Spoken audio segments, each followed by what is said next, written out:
बहुत बहुत स्वागत है बच्चों माध्यमिक शिक्षा विभाग के इस ऑनलाइन शिक्षण व्यवस्था में। मैं मिथिलेश कुमार निषाद, लेक्चरर फिजिक्स, राजकीय जुबली इंटर कॉलेज गोरखपुर से आज कक्षा 11 के भौतिक विज्ञान विषय के साथ उपस्थित हुआ हूँ। आज का हमारा अध्याय मापन तथा मात्रक है और आज हम इसके दूसरे भाग का अध्ययन करेंगे। बच्चों, रात में जब खुले आसमान को आप देखें तो आपको ढेर सारे टिमटिमाते हुए स्टार्स नजर आते हैं। यह एक बहुत सुखद अनुभव होता है, परंतु क्या आपने कभी विचार किया है कि ये जो स्टार्स हैं ये पृथ्वी से कितनी दूर हैं? क्या आपने कभी सोचा है कि आखिर इन दूरस्थ आकाशीय पिंडों की पृथ्वी से दूरी कैसे ज्ञात की जाती है? बच्चों, पिछली कक्षाओं में आपने सौरमंडल के बारे में अवश्य ही अध्ययन किया होगा और आपको ये अवश्य ही मालूम होगा कि कुछ ग्रह आकार में छोटे और कुछ ग्रह आकार में बड़े होते हैं। क्या आपने कभी सोचा है बच्चों कि आखिर ग्रहों का आकार कैसे ज्ञात किया जाता है या किसी आकाशीय पिंड का आकार कैसे ज्ञात किया जाता है? आज के चर्चा के बिंदु में यही केंद्रित रहेगा कि कैसे हम किसी दूरस्थ पिंड की पृथ्वी से दूरी ज्ञात करें और किसी दूरस्थ पिंड का आकार कैसे ज्ञात करें।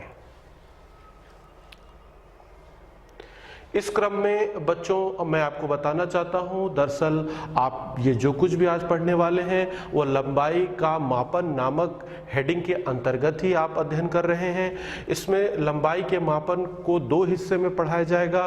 पहला आपको बड़ी दूरियों का मापन बताया जाएगा और जिस विधि का आज हम इस्तेमाल करने वाले हैं उसका नाम है लंबन विधि। लंबन विधि की सहायता से हम किसी दूरस्थ ग्रह की दूरी ज्ञात करके आपको दिखाएंगे। इसका मैथमेटिकल कैलकुलेशन हम आपको करके दिखाएंगे। लेकिन इससे पहले मैं आपको यह बताना चाहता हूं कि ये जो लंबन है वह क्या है।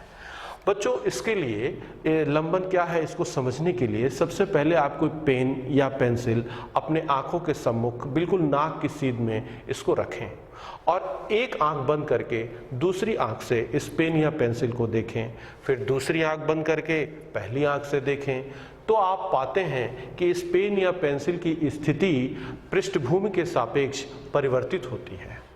इस घटना को ही हम लंबन कहते हैं। बच्चों, इस कंसेप्ट का इस्तेमाल करके हम लोग किसी दूरस्थ आकाशीय पिंड की दूरी पृथ्वी से ज्ञात करते हैं। इसके लिए देखिए, ये वो आकाशीय पिंड है जिसे हम एस से व्यक्त कर रहे हैं और ये पृथ्वी पर स्थित दो बिंदु हैं ए और बी। मान लीजिए कि बिंदु ए पर कोई वेधशाला स्थित है और बिंदु बी पर भी कोई वेधशाला स्थित है और बिंदु ए से पर स्थित वेधशाला से किसी दूरदर्शी की सहायता से आकाशीय पिंड एस को देखा जाता है। ठीक उसी समय बिंदु बी पर स्थित वेधशाला से आकाशीय पिंड एस को देखा जाता है। इस प्रकार दोनों की प्रेक्षण दिशाओं के बीच एक कोण बन जाता है। इस कोण का नाम मान लीजिए थीटा है। इसे हम नाम देते हैं लंबन कोण।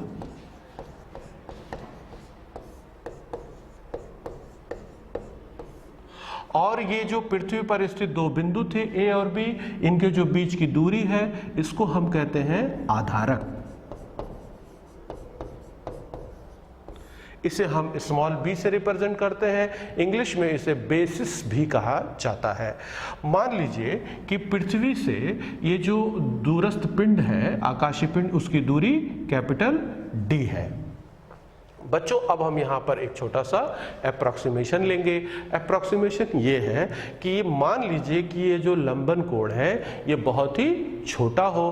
उस स्थिति में ये जो AB है यह एक वृत्त के चाप के जैसा कार्य करेगा, जबकि वो वृत्त का केंद्र बिंदु S पर होगा और वृत्त की त्रिज्या कैपिटल D के बराबर होगी।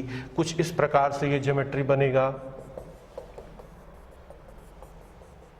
देखिए यह एक वृत्त बना है, वृत्त का केंद्र S है, जबकि वृत्त की त्रिज्या कैपिटल D है और A भी उस वृत्त का एक चाप है। तो हमारे पास एक सूत्र है बच्चों, कोण बराबर चाप बटे त्रिज्या। यहां कोण को आप थीटा से व्यक्त करते हैं, चाप यहां AB हो जाएगा और त्रिज्या हो जाएगा AS। इस प्रकार AB की वैल्यू को हमने स्मॉल b एज्यूम किया हुआ है और AS की वैल्यू हो जाएगी कैपिटल D, और आप यहां लिख सकते हैं कैपिटल D बराबर B बाई थीटा। बच्चों इस सूत्र को जरा सा समझ लीजिए। यह सूत्र आपसे ये कहता है कि किसी दूरस्थ ग्रह की पृथ्वी से दूरी ज्ञात करने के लिए आपको आधारक B का मान ज्ञात होना चाहिए और थीटा लंबन कोण का मान ज्ञात होना चाहिए।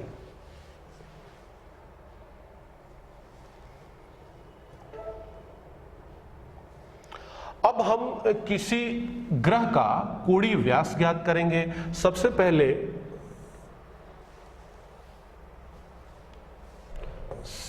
पहले हम कोई ग्रह ले लेते हैं। मान लीजिए ग्रह का केंद्र है और ये ग्रह का व्यास है। इसके व्यास पर स्थित दो बिंदु हैं A और B, और यहाँ पर पृथ्वी के पर कोई बिंदु S मान लेते हैं। मान लीजिए कि बिंदु S पर कोई वेधशाला स्थित है और वहाँ पर दूरदर्शी की सहायता से इस ग्रह के जो डायमेट्रिकली अपोजिट पॉइंट्स हैं A और B, उन्हें दूरदर्शी की सहायता से देखा जाता है। तो देखिए, एक बार प्रेक्षण दिशा कुछ इस तरह प्राप्त होगी, दूसरी बार प्रेक्षण दिशा इस प्रकार प्राप्त होगी। दोनों प्रेक्षण दिशाओं के बीच में एक कोण बनेगा।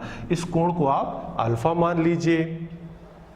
A से लेके B तक की दूरी जो कि इस ग्रह का व्यास है, इसे आप स्मॉल d मान लीजिए, और मान लीजिए कि यह आकाशीय पिंड पृथ्वी तल से d दूरी पर स्थित है। इस प्रकार पिछले बार की तरह यदि अगर अल्फा कोण का मान बहुत ही छोटा हो तो आप इस AB को एक वृत्त का चाप मान सकते हैं, जिस वृत्त और वो उस वृत्त का केंद्र बिंदु S होगा और उस वृत्त की त्रिज्या कैपिटल D के बराबर होगी। और इस प्रकार फिर यही सूत्र अप्लाई करेंगे, कोण बराबर चाप बटे त्रिज्या का, और आप देख लीजिए अल्फा बराबर हो जाएगा, चाप के जगह पे आप लिखेंगे AB और त्रिज्या के जगह लिखेंगे AS या BS भी आप लिख सकते हैं। तो अल्फा बराबर हो जाएगा small d upon capital D, और स्मॉल d की वैल्यू हो जाती है अल्फा इंटू कैपिटल D। इस प्रकार आप देखते हैं बच्चों कि किसी भी ग्रह का व्यास ज्ञात करने के लिए आपको लंबन कोण अल्फा का मान ज्ञात होना चाहिए और उस आकाशीय पिंड का पृथ्वी से दूरी ज्ञात होनी चाहिए। इन दोनों का यदि हम गुणा कर दें तो हमें उस ग्रह का आकार प्राप्त हो जाता है।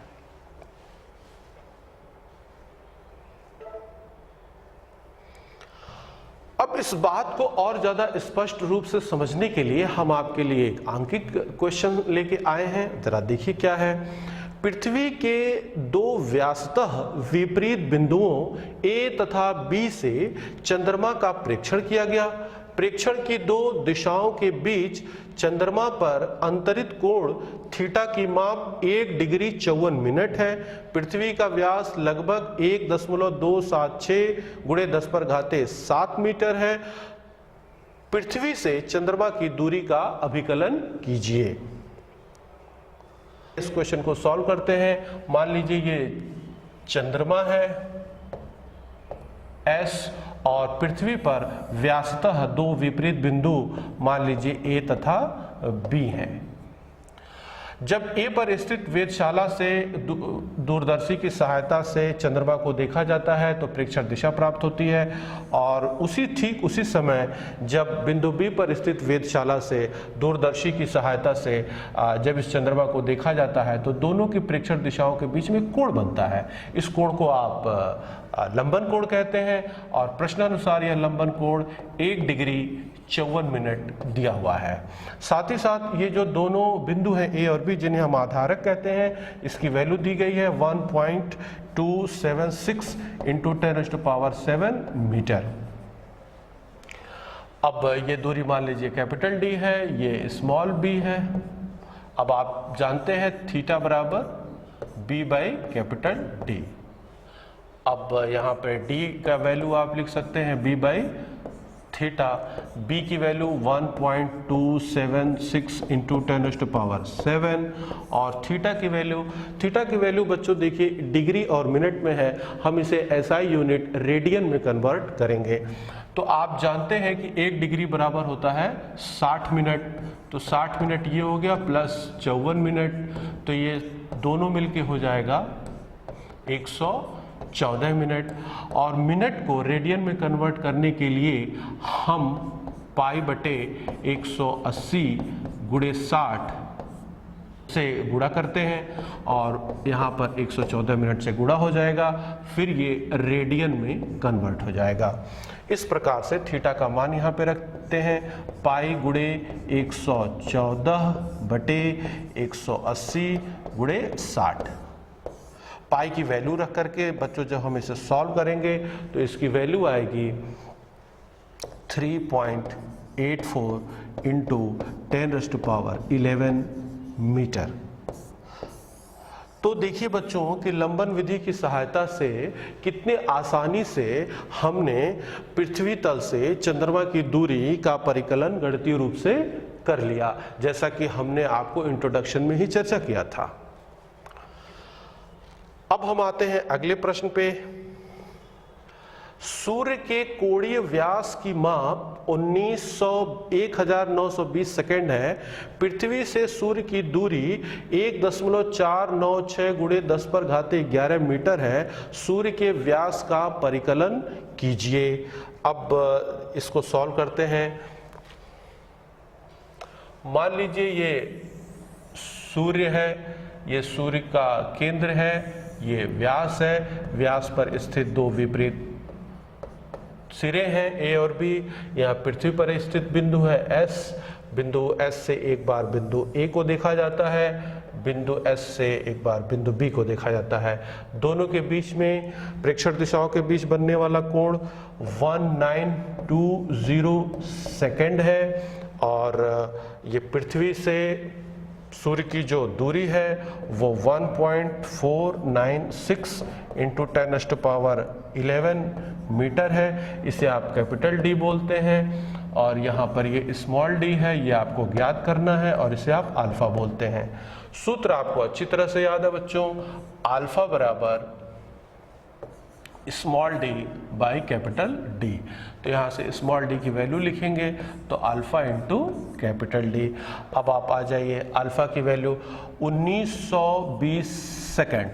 बच्चों आपको पता है कि हमें कैलकुलेशन करने के लिए सभी भौतिक राशियों को एसआई मात्रक में कन्वर्ट कर लेना चाहिए, इसलिए हम 1920 सेकेंड को कन्वर्ट करेंगे हम लोग रेडियन में। तो रेडियन में कन्वर्ट करने के लिए पाई बटे 180 गुणे 60 से गुणा करेंगे और डी की वैल्यू तो दी ही गई है 1.496 इंटू 10⁻11 मीटर। और फिर जब पाई की वैल्यू रख करके इसे सॉल्व करेंगे तो सूर्य का जो कोणीय व्यास होगा उसकी वैल्यू होगी 1.39 इंटू 10⁻9 मीटर। देखिए जहां तक हम पहुंच नहीं सकते, सूर्य तक हमारी पहुंच नहीं है, बावजूद उसके सूर्य का हमने व्यास माप लिया, वो आया है 1.39 इंटू 10⁻9 मीटर। ये किसकी सहायता से? ये लंबन विधि की सहायता से और गणितीय सहायता से हम ये कार्य कर पाए हैं। बच्चों मुझे पूरा विश्वास है कि आप अन्य प्रश्नों को सॉल्व करेंगे और आज के लेक्चर से आप लाभान्वित हुए होंगे। धन्यवाद।